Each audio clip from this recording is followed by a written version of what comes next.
Odată trăia o tânără mamă pe nume Kisa Gotami, al cărei singur copil murise. Durerea ei era atât de mare încât refuza să accepte moartea.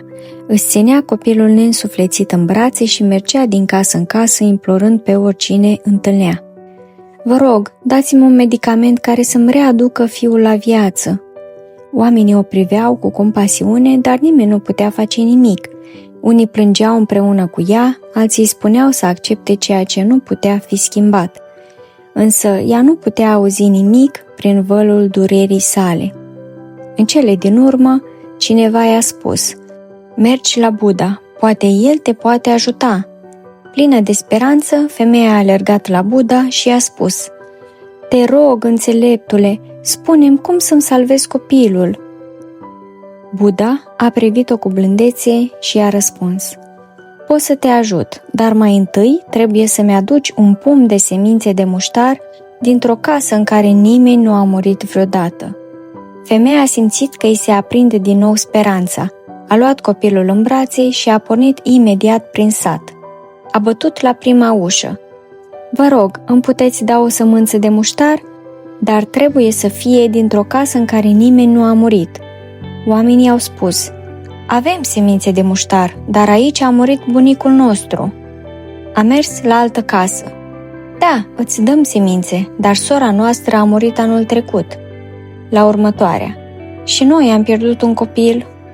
La alta: "Tatăl nostru a murit." Din casă în casă, aceeași poveste.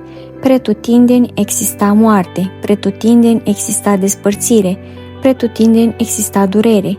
Pe măsură ce ziua se apropia de sfârșit, femeia a început să înțeleagă. Suferința ei, deși sfâșietoare, nu era doar a ei, era parte din însăși condiția umană.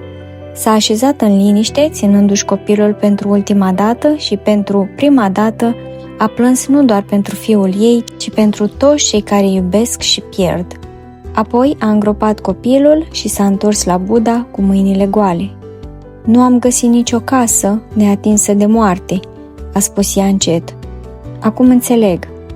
Buddha i-a răspuns: "Tu ai crezut că e singură, în durerea ta, dar nu există ființă care să nu cunoască pierderea. Tot ceea ce se naște este sortit să se transforme și să dispară. Înțelegerea acestui adevăr este începutul trezirii și astfel, prin propria ei căutare, femeia a început să se vindece." Morala pildei: această poveste nu spune că durerea trebuie negată, ci că vindecarea începe atunci când înțelegem că moartea și pierderea fac parte din viață, iar suferința noastră ne leagă de toți ceilalți oameni.